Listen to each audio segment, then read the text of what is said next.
Olá, professor, e a todos que estão assistindo ao vídeo. Sejam bem-vindos. No nosso seminário, a gente vai falar um pouco sobre a natureza dos ácidos, das bases, um pouco sobre óxidos e sobre escala de pH.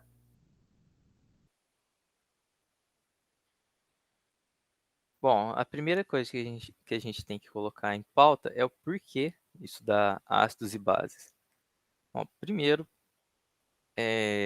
olha, os equilíbrios entre ácidos, bases e água em células animais e vegetais são essenciais para a sobrevivência dos organismos. Para manter a sociedade humana, proteger o ecossistema, a gente tem que controlar a acidez da chuva, de água, rio, de cidade. Então, esses são duas das mais importantes classes de compostos químicos. E a maior parte das reações que ocorrem no organismo é entre ácidos e bases. Uma das funções dos químicos é identificar as tendências, fazer classificações. E os ácidos e bases, eles são um grupo de substâncias que têm reações com características comuns. Então, eles mereceram uma classificação para ajudar na compreensão deles, em vez de ficar memorizando propriedades de substância individual. Bom, em 1923, Johannes Bronsted propôs que o ácido é um doador de prótons e uma base é um aceitador de prótons. Com próton a gente quer dizer o íon hidrogênio, né? Porque o átomo de hidrogênio ele tem um próton e um elétron. Quando você tira esse elétron dele, ele se torna um íon, ele fica carregado positivamente. Só que como ele só tem um próton, ele é um próton solto ali, certo? Então, quando a gente fala, está se referindo a próton, aqui a gente quer dizer o íon hidrogênio.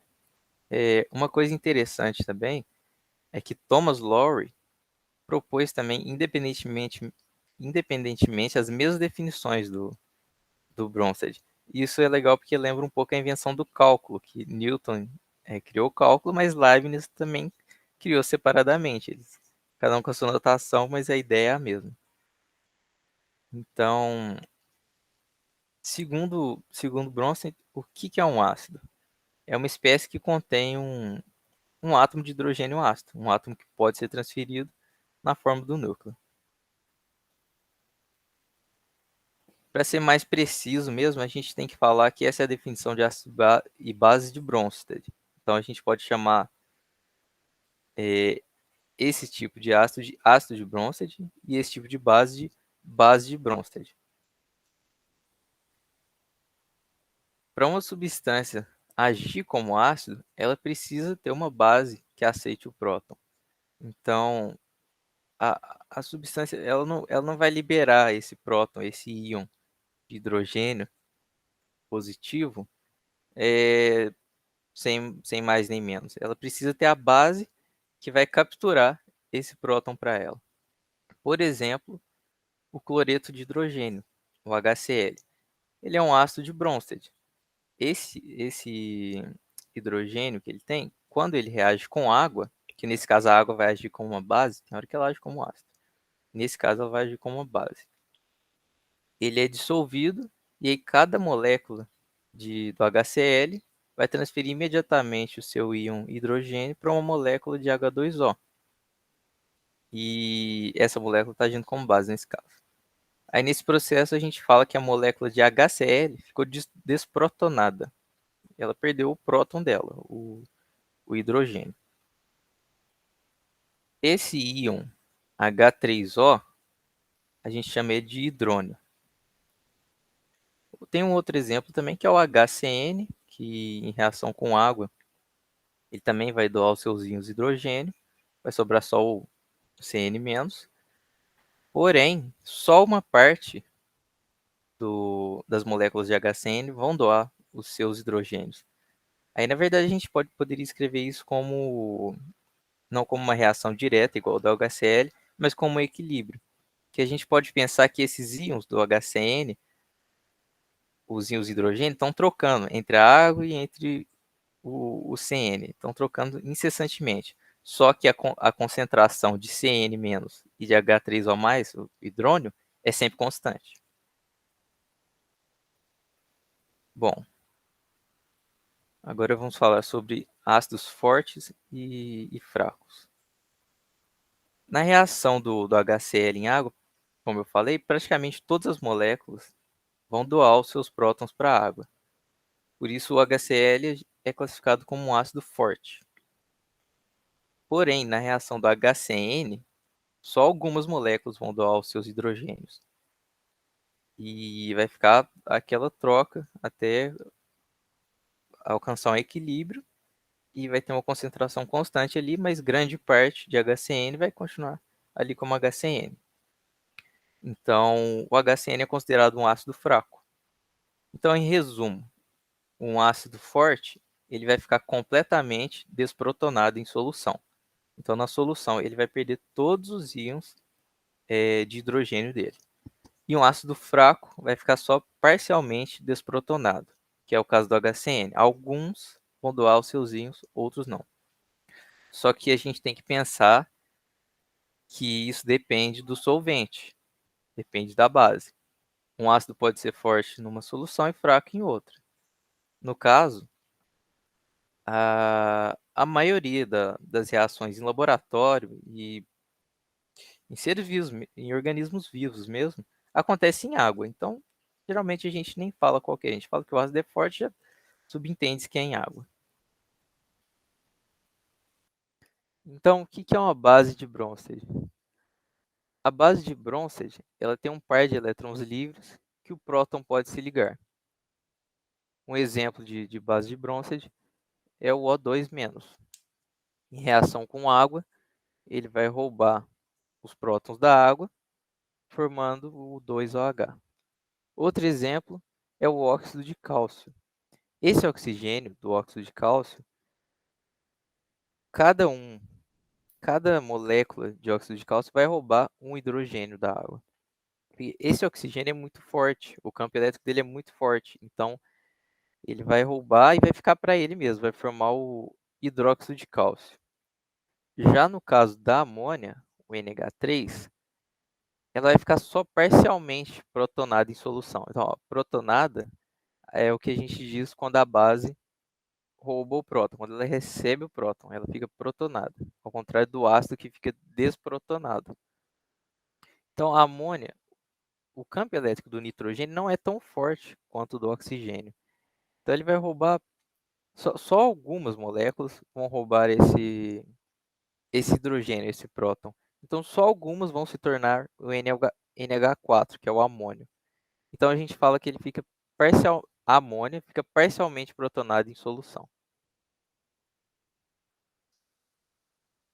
Então, em resumo, uma base forte fica completamente protonada, como é o caso do óxido de cálcio, e uma base fraca fica parcialmente protonada, como é o caso da amônia. E assim como no ácido, é importante lembrar que a força vai depender do solvente. Com, com água, uma base pode ser forte, com outro ácido, que a água, no caso, está fazendo o papel do ácido, ela pode ser fraca. Agora, ácidos e bases conjugadas.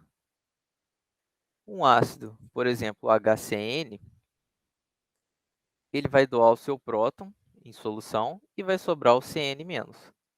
Só que esse CN-, agora ele não é mais um doador de prótons, agora ele é um recebedor de prótons. Então ele é uma base. O HCN é o ácido de Bronsted, mas o CN é uma base de Bronsted e a gente chama ela de base conjugada do ácido HCN.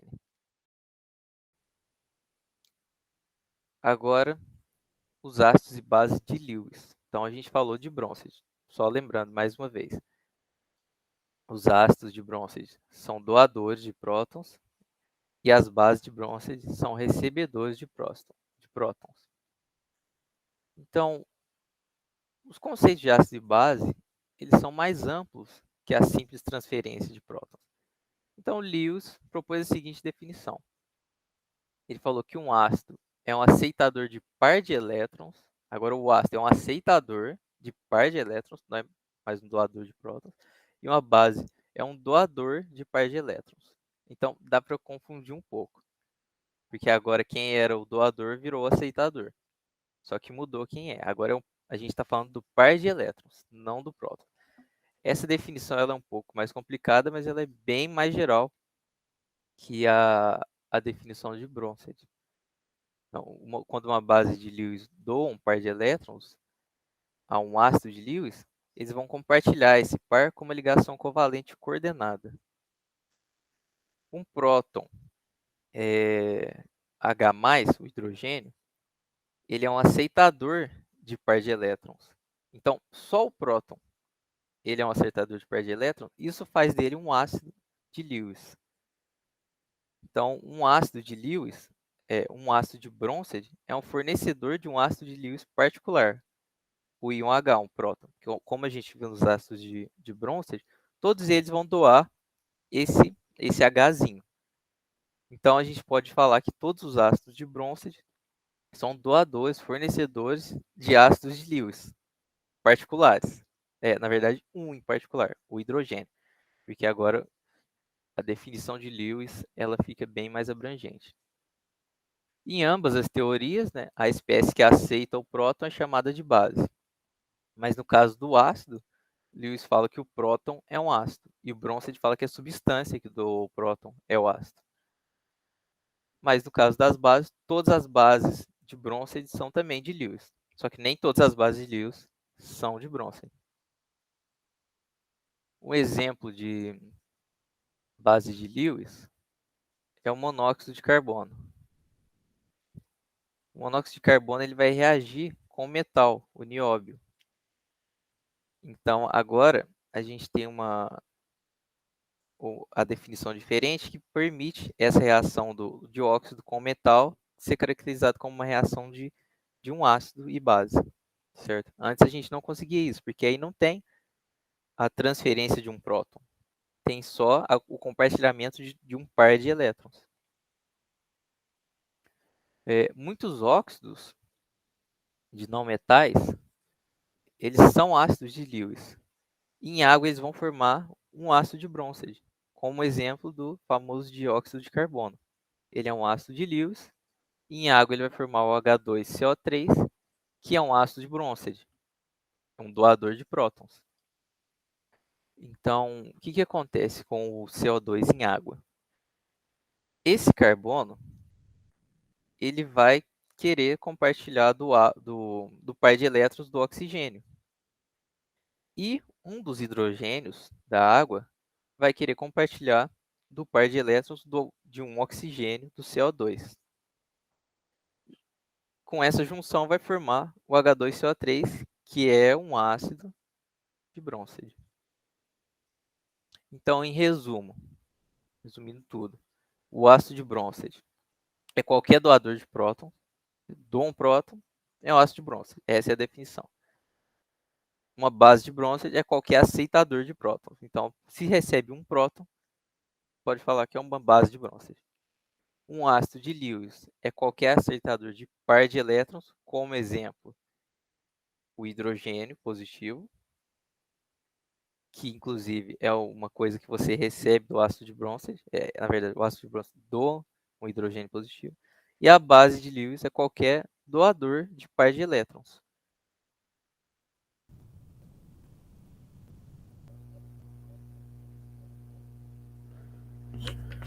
Bom, agora eu vou falar um pouco sobre os óxidos. Os óxidos, eles são compostos binários, formados de dois elementos, um deles sendo o oxigênio e o outro um composto que seja um elemento que seja menos eletronegativo que o oxigênio.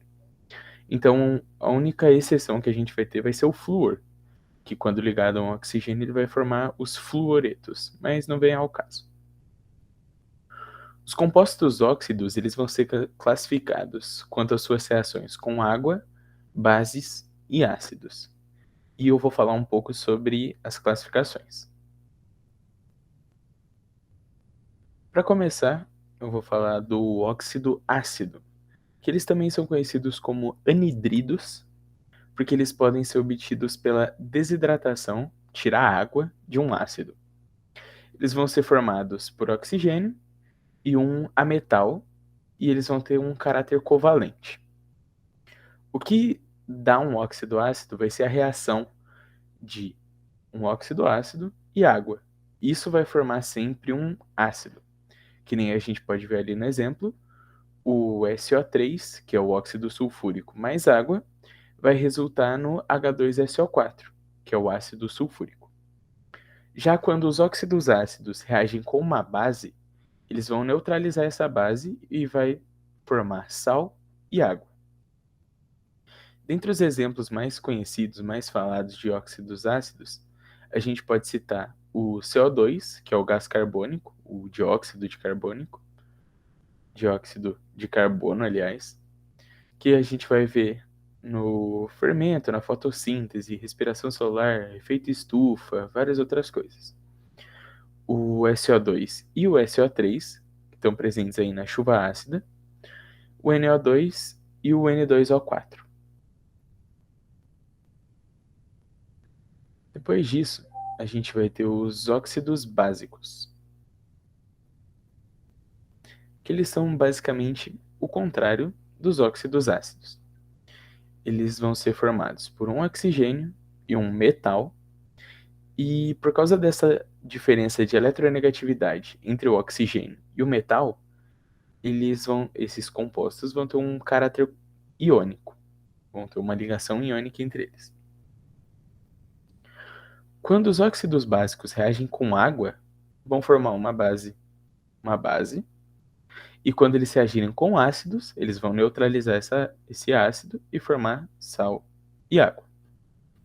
A gente pode ver ali no exemplo uma reação de óxido básico com água formando uma base, que é o Na2O, que é o óxido de sódio mais a água, vai formar o hidróxido de sódio, que é também conhecido como a soda cáustica. Outros exemplos, além da soda cáustica, vai ser o CaO, que é o óxido de cálcio, que na verdade é a cal virgem, que a gente vai ver na calagem e sendo usada aí na construção civil. Também a gente tem o K2O, que é o óxido de potássio, e o FeO, que é o óxido de ferro. Uma outra coisa é que quando a gente tem uma reação entre óxidos ácidos e óxidos básicos, a gente vai resultar em um sal. Um outro tipo de óxido são os óxidos anfotéricos. Para começar, o que são substâncias anfotéricas? São substâncias que são capazes de agir tanto com ácido ou como uma base. Ele pode ser os dois. Então, o óxido anfotérico nada mais é do que isso. Ele vai ter essas duas naturezas. Ele geralmente vai ser um oxigênio e um metal de transição ou um semimetal. Os dois exemplos que a gente mais vê é o Al2O3, que é o óxido de alumínio, e o ZNO, que é o óxido de zinco. Aqui a gente tem duas reações deles e cada reação mostra eles funcionando de uma forma. Na primeira, a gente tem o óxido de alumínio mais 6HCl, que é o ácido clorídrico. O nosso óxido vai funcionar como uma base. Então ele vai neutralizar esse ácido e vai formar um sal e água. Já na segunda, a gente tem o óxido de zinco reagindo com a soda cáustica, que é uma base. Então o óxido de zinco ele vai fazer o papel de um ácido e vai neutralizar essa base. Vai formar sal e água igualmente. Outros tipos de óxidos que a gente vai ver é o óxido neutro, que o óxido neutro ele já diz um pouco da característica dele no nome. Ele não apresenta nem características ácida, nem básica. Ele é neutro. Ele não vai reagir nem com água, nem com ácido, nem com básico. Porém, isso não significa que esse óxido seja inerte. Ele ainda reage, só não com essas coisas. Os três exemplos que a gente mais vê por aí é o N2O, o NO e o CO, que é o monóxido de carbono. A gente também tem os óxidos duplos, que são óxidos que se comportam como se fosse uma junção de 2 outros óxidos do mesmo elemento. A gente pode ver aqui o óxido de ferro 2,3, que é o Fe3O4, e o óxido de chumbo, que é Pb3O4. Os peróxidos, eles vão acontecer quando o nosso composto, o nosso óxido, ele tiver uma carga de -1, uma carga total de -1. A gente pode ver aí o H2O2, que é o peróxido de hidrogênio, que também é conhecido como água oxigenada, o CaO2, que é o peróxido de cálcio, e o Na2O2, que é o peróxido de sódio. Os superóxidos, eles vão ser formados por cátions de metais alcalinos e pelo ânion do oxigênio -2. Então a carga desse oxigênio, de cada oxigênio, vai ser -0,5. E vai ser isso que vai dar essa característica de superóxido. A gente tem aí o KO2, que é o superóxido de potássio, o RbO2, que é o superóxido de ribídio, e o CsO2, que é o superóxido de césio. Saindo um pouco diretamente desse assunto de óxidos, eu vou falar sobre as trocas de prótons entre moléculas de água, ou também conhecido como a autoionização da água. Isso só vai acontecer por causa de um fator específico da água, que ela tem a característica de ser anfiprótica. Isso significa que o nosso composto, ele tanto aceita como ele doa prótons. Então ele é capaz de realizar a própria ionização. A gente pode ver aí nesse esquema a reação de duas águas, onde uma água ela cede um hidrogênio, mas mantém o elétron para ela, enquanto a outra recebe somente o hidrogênio, somente o próton. Então a gente vai ter um ácido conjugado, que é o nosso hidrônio, o H3O+, que foi essa molécula de água que recebeu o próton de hidrogênio, e a nossa base conjugada, que é o OH-, que é o íon hidróxido. Ele manteve esse elétron. Porém, apesar dessa autoionização acontecer, ela não acontece com tanta frequência. A concentração de H3O+, e a concentração de OH- na água é a mesma, né? Que elas vêm da mesma reação. E ela é de 1 vezes 10 elevado a -7 mol por litro, ou seja, uma concentração muito baixa. A nossa constante de equilíbrio iônico da água, Kw, vai ser dada pelo produto dessas duas concentrações, que vai ser 1 vezes 10 elevado a -14. Isso a 25 graus Celsius. Como a gente já viu, a constante de autoprólise da água é na ordem de 10 a -14, o que é uma ordem de grandeza muito alta e é muito difícil de analisar a acidez das soluções quando a ordem de grandeza é tão alta assim. Por isso que a gente pega essas concentrações e tenta trazer para uma escala mais real, entre aspas, para poder ficar mais fácil de analisar o que é ácido e o que é básico. A gente tem, então, esse espectro que vai de 0 a 14, sendo mais próximo do 0 mais ácido e mais próximo do 14 uma solução mais básica. O pH significa a concentração de íons hidrônio. Então, a gente sabe, por conta deste espectro, que quanto maior a concentração de íons hidrônio, mais ácida é a solução e menor é o pH dela, mais próximo do zero. Do mesmo jeito, quanto menor a concentração de íons hidrônio, mais básica fica a solução e maior o seu pH. E para que a gente conseguisse definir esse espectro, a gente precisou fazer alguns ajustes matemáticos para poder tirar a ordem de grandeza muito alta da concentração e trazer para escalas mais baixas e conseguir analisar de uma forma mais fácil. Então, a gente tem esses ajustes matemáticos quando a gente aplica o log dos dois lados na equação da autoprólise, e aí a gente obtém essa escala de 0 a 14. Quando a gente faz isso para a água, a gente encontra que ela tem um pH de 7, porque como a constante dela é 14, significa que ela tem uma concentração de hidróxido igual à concentração de hidrônios, ou seja, 7 para cada. Então, ela tem um pOH 7 e um pH 7 também. Por isso que o pH 7 a gente chama de neutro. E como que a gente faz para analisar o pH das soluções que a gente quer saber? Geralmente, a gente vai ter a concentração de um dos íons da substância, ou de H+, ou de OH-, e aí a gente precisa colocar dentro dessas substituições, aplicar o logaritmo, para poder fazer o ajuste e saber qual vai ser o pH que a gente quer. Então, a gente coloca a concentração dentro do logaritmo, encontra a concentração do outro íon que a gente não sabe, e aí a gente faz a substituição dentro do log para saber qual vai ser o pH e o pOH da substância. Quando a gente encontrar um dos dois, a gente consegue jogar na continha de pH mais pOH igual a 14. E é isso. E assim a gente encontra tanto o pH quanto o pOH das soluções, ou os dois, se for o caso. E é por isso que a gente analisa as condições de acidez ou basicidade de uma substância de forma quantitativa, porque é muito mais coerente do que a gente pegar só a definição teórica. Porque é muito raso a gente definir o que é ácido ou o que é base só pela definição de quem ganha ou de quem perde prótons. Existem muitas variáveis externas que interferem no pH de uma substância. Tanto o solvente, tanto a outra substância com a qual ela está reagindo, pode ser a temperatura do ambiente, pode ser a pressão, pode ser o quanto a substância é pura ou não, porque é muito raro a gente ter substâncias que são 100% puras.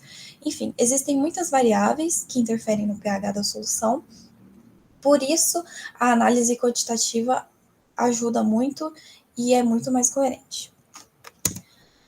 Obrigada, professor. Essa foi a